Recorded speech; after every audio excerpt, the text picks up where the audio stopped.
Well, good morning to you. This is day 8 of Pastor's Day Off, or 16 days off as it is. We're almost halfway through now, and I thought that rather than showing you my mug first thing this morning, I'd just show you what we've woken up to. What a lovely sight this is. Today we're going to take it easy, but we don't have any particular plan. We don't from here on in until we cross back over Braden. We're kind of making it up as we go along, but we thought this morning what we would try to do is to see if we can get up the river and just a little way to this side of Ludham Bridge, because there are some nice mooring spots there. You do have to pay for the ones on this side, but it's not very much. But there is a little shop there, there's water there, and there's also a very nice pub nearby, a very dog-friendly pub, which aptly is called the Dog Inn, and we've been there before. It serves nice food, so we thought we might try and aim to go up there again. But as with the previous days, I'll be filming along the way, hopefully showing some of the sites that people are familiar with. So once again, join us on the journey, and let's have some relaxation time together. We've just slipped moorings here at Salhouse Broad. We may well be back here again. We've still got another 8 days after this. Such a nice place to come. It'd be a shame not to come back and have a bit more relaxation here. But in a moment we're going to be turning out. We're coming up to the exit now.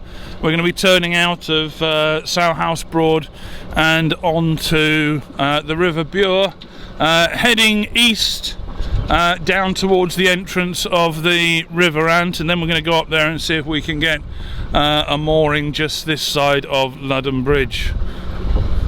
Once again, we got the very familiar markings, the red markings on the right hand side, denoting the fact that we're now turning out onto the Bure. A bit quieter than yesterday, a little less sunny, a bit more overcast, a little bit more windy, but maybe that's not such a bad thing. Yesterday was a hot day. Today we have the opportunity to cool down a little bit, but it's still nice weather, and so it should be good for our journey. Approaching Horning, but I don't know if there is a bit of a required rescue going on here, because we seem to have one of the day boats from Wroxham stuck in the reeds, and we'll have a see. They may swear at me if I've got this wrong. Yep, they needed rescuing, but that's fine. We're here to help boaters help each other out, and I was perfectly happy to do that. They're underway again. If you've never done it before, yeah, we all make mistakes, but it doesn't matter. It's what it's all about, and you can't really do any damage here, so they'll enjoy the rest of their day for sure. Well, Horning seems a very different place today than it was yesterday. Yesterday being Sunday and a much sunnier day, but there's nobody or very few people out on the water today. But you get the impression that today most people have gone back to work, and some of the life has come out of the river. But there are still plenty of people around. People out on their holidays, and but it just, what a contrast it is. Having said that, there are people boarding the steamer over there, so that should be going out in a short while.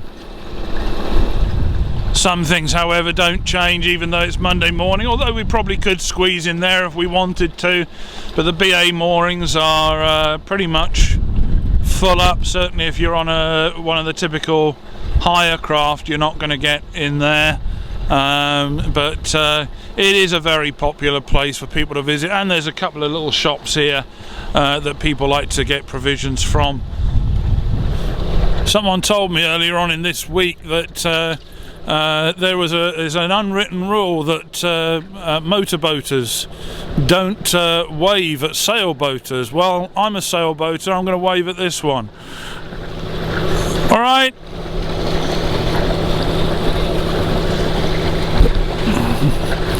It is the friendly Broads after all, but I don't mind who I wave at, whether you're a hire boater, a private owner, a motorboater or a sailboater. We're all welcome on the Broads.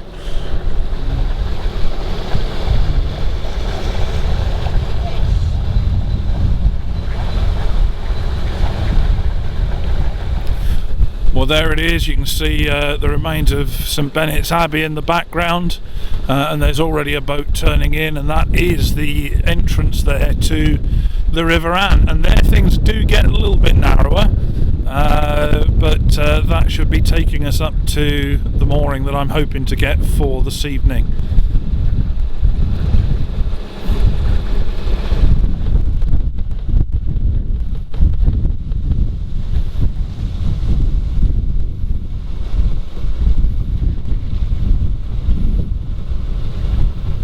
Well, the bridge warning sign and the advanced height under the bridge sign tells me that we are now coming up on Ludham Bridge, although we're not going to try and go under it, but we are looking out for some moorings on the left hand side, and there look to be plenty, so that's where we're going to go in. It's a bit windy, hopefully I won't mess up the mooring, but I'm not going to film that bit so that you can't judge me, but I'll tell you how it goes after.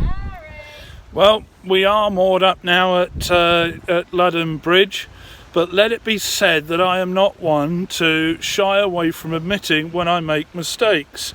I said at the time that I wasn't going to video the mooring just in case I got it terribly wrong, and for the first time in over 40 years I got it terribly wrong and I ended up going in the water. Thankfully it wasn't very deep, and thankfully I did no real damage and I was able to get back out again. But it can go wrong, and this is the point where I want to say, look what I'm wearing around my neck. We do have a rule on our boat that people wear life jackets. You can see it hasn't gone off, it wasn't that deep, but we do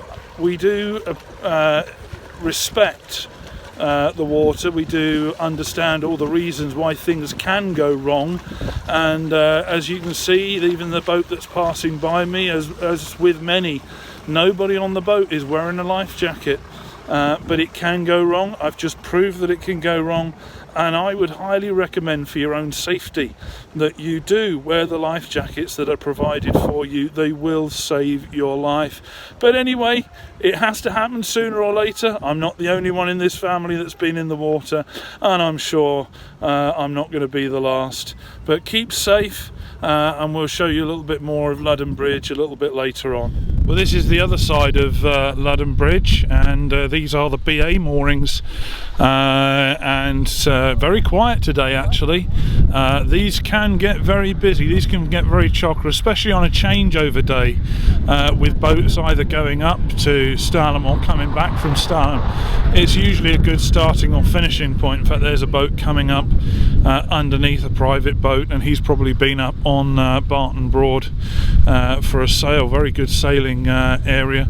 In fact, it's where Nelson himself learnt to sail, so it's got a little bit of fame attached to it. But over here there's provision for water, and just beyond that there's a shop, and then further down this road here about half a mile is the Dog Inn, where we'll be going for our tea later on. But anyway, keep enjoying the day. We'll certainly be enjoying ours, and if there's anything else to see, I'll include it in this video.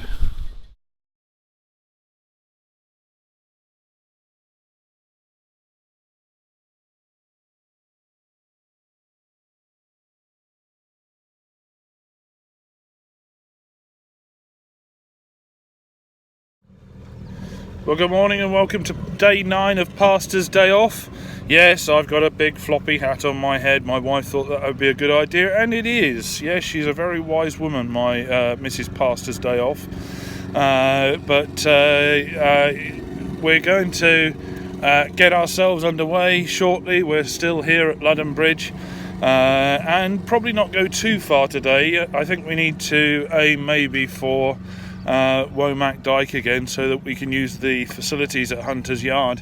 But my big thing for today is to make sure that I don't fall in the water again and I don't damage myself. Yes, I hit my leg on the quayside as I went in. It's a bit sore and tender, but nothing that's going to stop the holiday. So it's on with the life jackets, on with the engine, and off we go.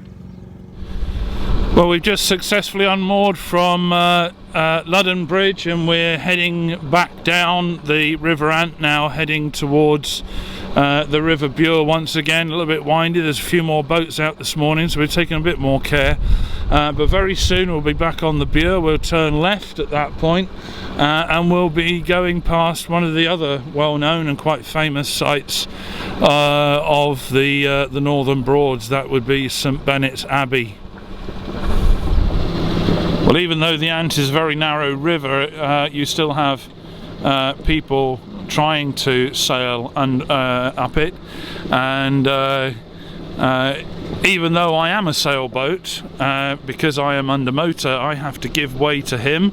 But the best thing to do, this worries a lot of people about sailboats, and they don't know what to do. Well, it's quite simple really, just slow down if you have to and aim to go behind them. They do have right of way, they can be on any part of the river they want, not necessarily going on the right hand side as motor cruisers have to, but we all share the river and it is very simple, and again, if you slow down and just take your time, you'll get by and everybody will be very happy.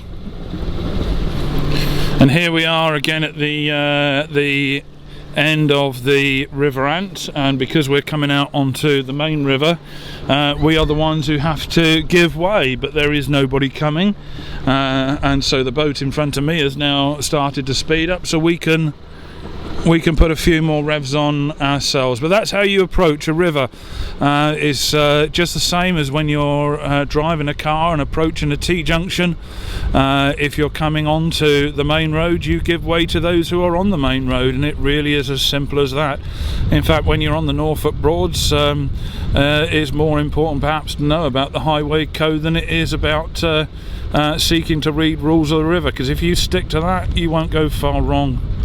And again, we can already see it's quite popular out on the river today. Many boats out today, and we're just going to take our time and enjoy the sights along the way. Well, just here is where we're coming up to the entrance of the Thurne River that goes all the way up to Hickling.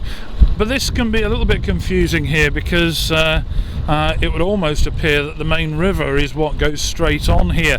Well, that's actually the Thurne. The Bure, the main river that we are on at the moment, actually goes round to the right, almost looks like a turn-off.